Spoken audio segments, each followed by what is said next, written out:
Top quality और consistent performance के लिए सिर्फ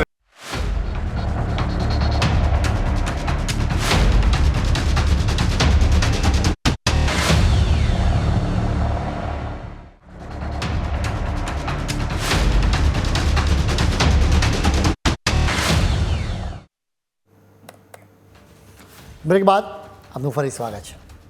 ઇન્ડિયન મિલિટરીએ એનું શૌર્ય બતાવ્યું છે. પાકિસ્તાન આ સ્ટ્રાઇકને હંમેશા માટે યાદ પણ રાખશે. પાકિસ્તાનની સેના ભલે ડંફાસ મારતી હોય, પરંતુ પાકિસ્તાનમાં વળતો હુમલો કરવાની હવે ત્રેવડ જ રહી નથી. ઇન્ડિયન મિલિટરીએ ખૂબ સમજી વિચારીને ટાર્ગેટ્સ પાર પાડ્યા છે. આ ઓપરેશનમાં ખાસ રીતે લાંબી રેન્જના હથિયારોનો ઉપયોગ કરવામાં આવ્યો છે, જેમાં scalp cruise missile, hammer smart bomb અને લોઇટરિંગ મ્યુનિશન્સનો ઉપયોગ કરવામાં આવ્યો છે. સ્કેલ્પ મિસાઇલ સ્ટોર્મ શેડો તરીકે પણ ઓળખાય છે, જેની રેન્જ 550 કિલોમીટરથી વધારે છે. એટલે કે પાકિસ્તાનમાં મોટા ભાગના શહેરોને એનાથી ટાર્ગેટ બનાવી શકાય.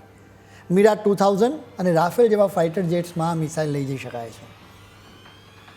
ખૂબ જ મજબૂત બાંધકામને તોડવા માટે હેમર સ્માર્ટ બોમ્બનો ઉપયોગ થાય છે. એનાથી બંકર્સ અને બહુમાળી બિલ્ડિંગ્સને તોડી શકાય છે. આ સ્માર્ટ બોમ્બ છે એટલે કે જીપીએસ કે લેઝર જેવી સિસ્ટમની મદદથી સીધા ટાર્ગેટ પર જઈને ફૂટે છે. એનો હેતુ માત્ર ટાર્ગેટને નુકસાન પહોંચાડવાનો છે. આ હુમલામાં લોઇટરિંગ મ્યુનિશન્સ ડ્રોન સિસ્ટમનો પણ ઉપયોગ કરવામાં આવ્યો છે. આ ડ્રોન સિસ્ટમ સ્ટ્રાઇક કરતાં પહેલાં ટાર્ગેટ પર ફરતું રહે છે. એને માણસો દ્વારા કંટ્રોલ કરી શકાય છે. એટલું જ નહીં, એ પોતાની રીતે પણ ટાર્ગેટ શોધીને એને ખલાસ કરી શકે છે. આ હથિયારોને સ્યુસાઇડ ડ્રોન્સ કહેવામાં આવે છે. આ હથિયારોથી પાકિસ્તાનમાં અનેક ટેરર કેમ્પ્સ નષ્ટ થયા છે. આતંકવાદીઓને પાઠ ભણાવવામાં આવ્યો છે. આ સ્ટ્રાઇક ખરેખર તો પહેલગામ હુમલામાં પ્રાણ ગુમાવનારાઓને સાચી શ્રદ્ધાંજલિ છે. આ હુમલો કરનારા આતંકવાદીઓએ અનેક મહિલાઓનું સ્વાગ છીનવી લીધું છે. તેમના જીવનમાંથી સુખ છીનવી લીધું છે. ચોક્કસ જ તેમના દુઃખને સમજવું આપણા માટે ખૂબ જ મુશ્કેલ છે. જોકે અત્યારની સ્ટ્રાઇકથી તેમને દિલાસો જરૂર મળ્યો હશે. આ મહિલાઓ પહેલગામની ખીણમાં તેમના પતિ સહિત પરિવારની સાથે ખુશીથી ફરી રહી હતી. તેમનો સંસાર હતો, જોકે માત્ર એક પળમાં તેમનું સર્વસ્વ છીનવાઈ ગયું. આતંકવાદીઓ તેમના પતિને જ છીનવ્યા નથી, બલકે તેમના જીવનમાંથી દરેક રંગ અને દરેક આશાને પણ છીનવી લીધી છે. આ મહિલાઓનો શું વાંક હતો? જોકે હવે તેમના આંસુઓનો બદલો લેવામાં આવી રહ્યો છે. આ દરેકે દરેક મહિલાની કરુણ કહાની છે.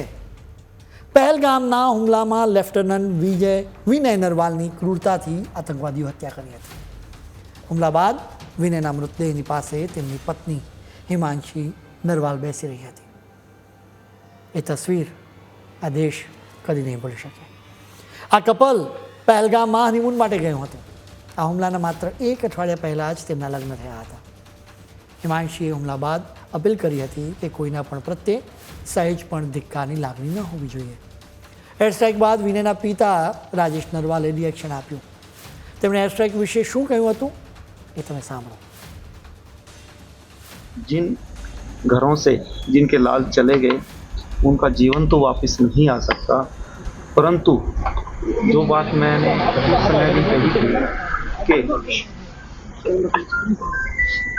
ऐसा कुछ हो कि इस तरह की कायराना हरकतें और बुज़दिली हरकतें करने की कोई साहस ना करे. आपको लगता है सर उसके लिए भारत सरकार ने जो ये कदम उठाया है ये बिल्कुल सही किया है और उनके 9 ठिकानों पर आज जो एक कड़ा प्रहार किया है इसको वो सदैव उनके जहन में गूंजता रहेगा ये, और वो ऐसा करने की कायरतापूर्ण काम करने की, ऐसी हरकतें करने की भविष्य में सोचने से पहले 100 बार सोचेंगे.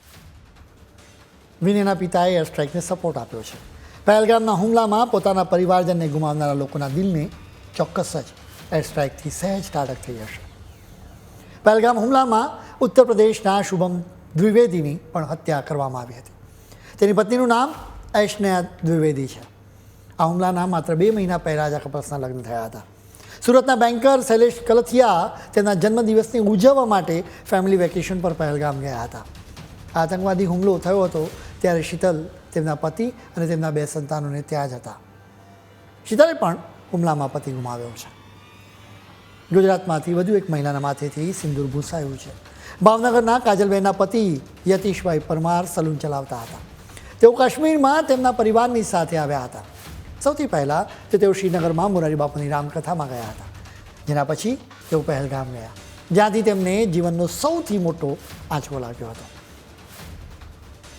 કોલકાતાના આઈટી પ્રોફેશનલ બીતન અધિકારીના પત્ની સોહિની, મહારાષ્ટ્રના સંતોષ જગદલીના પત્ની પ્રગતિ, કોચીના એન રામચંદ્રનના પત્ની શીલા રામચંદ્રન, ઇન્દોરના 58 વર્ષના LIC બ્રાન્ચ મેનેજર સુશીલ નથનીચલના પત્ની જેનિફર અને ઇન્ટેલિજન્સ બ્યુરોના 42 વર્ષના ઓફિસર મનીષ રંજન મિશ્રાના પત્ની જયા મિશ્રાના માથેથી સિંદૂર ભૂંસાયું છે.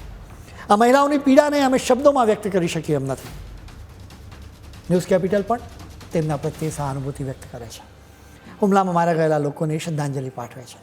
હવે પછી આ પ્રકારના હુમલામાં કોઈ પણ નિર્દોષનું લોહી ના વહે એવી અમે ભગવાનને પ્રાર્થના પણ કરીએ છીએ.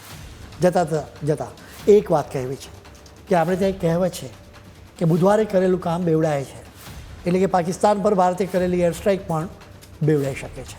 પાકિસ્તાન વધુ એર સ્ટ્રાઇક માટે તૈયાર રહે. ખેર, આજના પુસ્તકમાં આજે આટલું. નવા મુદ્દાઓ સાથે કાલે ફરી મળીશું. ત્યાં સુધી મને રજા આપશો. નમસ્કાર.